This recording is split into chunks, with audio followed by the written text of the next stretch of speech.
Thomas often grumbled because he was not allowed to pull passenger trains. The other engines laughed. "You're too impatient," they said. "You'd be sure to leave something behind." "Rubbish," said Thomas crossly. "Just you wait. I'll show you." One night, he and Henry were alone. Henry was ill. The men worked hard, but he didn't get better. Now Henry usually pulled the first train in the morning, and Thomas had to get the coaches ready. "If Henry is ill," he thought, "perhaps I shall pull his train." Thomas ran off to find the coaches. Come along," he fussed. There's plenty of time," grumbled the coaches. He took them to the platform and wanted to run round it in front at once, but the driver wouldn't let him. "Don't be impatient, Thomas," he said. Thomas waited and waited. People got in. The conductor and station master walked up and down. The porter banged the doors, and still Henry didn't come. Thomas got more and more excited. The fat director stepped out of his office to see what was the matter, and the driver and fireman told him about Henry. "Find another engine," he said.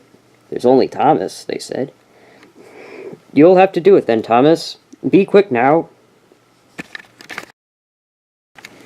So Thomas ran round in front and backed down on the coaches. "Don't be impatient," said his driver. "We'll wait till everything is ready." But Thomas was too excited to listen to a word he said. What happened then, no one knows.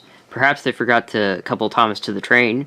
Perhaps Thomas was too impatient to wait till everything was ready.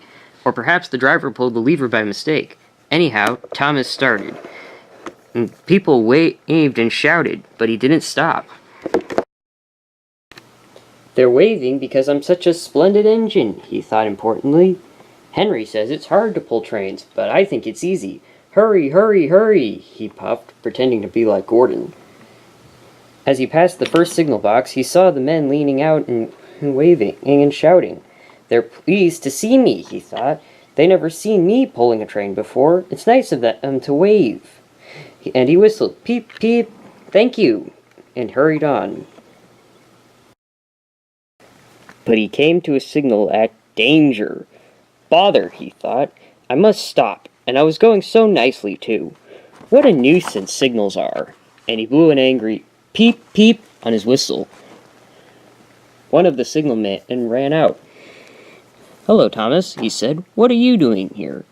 "I'm pulling a train," said Thomas proudly. "Can't you see?" "Where are your coaches, then?" Thomas looked back.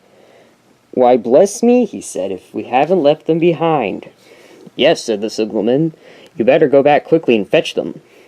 Poor Thomas was so sad he nearly cried. "Cheer up," said his driver. "Let's go back quickly and try again." At the big station, all the passengers were talking at once. They were telling the fat director, the station master, and the guard what a bad railway it was.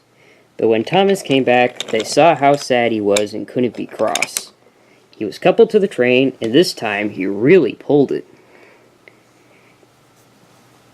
But for a long time afterwards, the other engines laughed at Thomas and said, "Look, there's Thomas.